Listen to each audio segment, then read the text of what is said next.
Hello friends, मैं रिया यादव आपकी physics की mentor. Welcome to my channel Purvanchal study platform. तो आज हम फिज़िक्स का वो chapter that is motion in straight line देखते हैं। तो जैसे कि आप सब जान रहे हैं कि मैकेनिकल प्रॉपर्टीज़ ऑफ फ्लूइड वो चैप्टर हमने ख़त्म कर लिया था। ये चैप्टर हम लेट स्टार्ट करें ड्यू टू सम रीजन्स। तो आइए देखते हैं, मज़ा आएगा।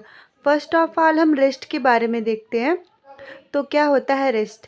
If an object does not changes it position with respect to time and stationary object set to be in rest. अगर कोई ऑब्जेक्ट है वो अपने पोजीशन को चेंज नहीं कर रहा है टाइम के रिस्पेक्ट में और स्टेशनरी ऑब्जेक्ट है तो उसको हम रेस्ट कहेंगे। और मोशन क्या होता है? If an object changes its position with respect to time and stationary object set to be in motion. अगर कोई ऑब्जेक्ट अपने पोजीशन को चेंज कर रहा है टाइम के रिस्पेक्ट में और स्टेशनरी ऑब्जेक्ट तो हम उसको मोशन कहेंगे। फिर और क्या होता है? Frame of reference.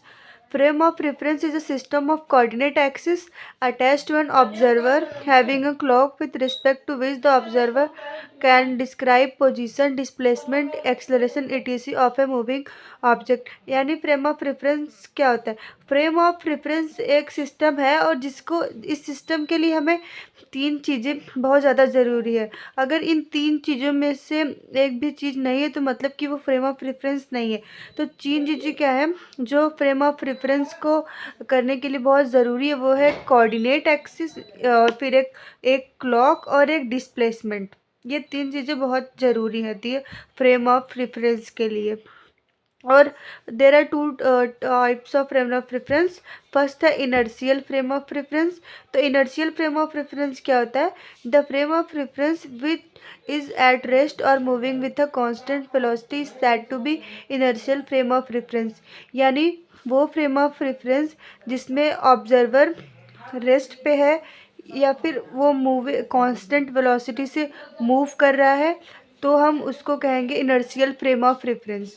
और फिर non inertial frame of reference देखते हैं। The frame of reference which is moving with a non uniform velocity is said to be in non inertial frame of reference. यानी वो फ्रेम ऑफ रेफरेंस जिसमें observer non uniform velocity से move कर रहा हो उसको हम non inertial frame of reference कहते हैं।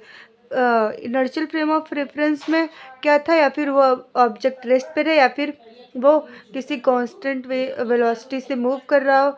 और इसमें क्या है कि नॉन यूनिफॉर्म वेलोसिटी से जब वो मूव कर रहा हो तो हम non inertial frame of reference कहते हैं।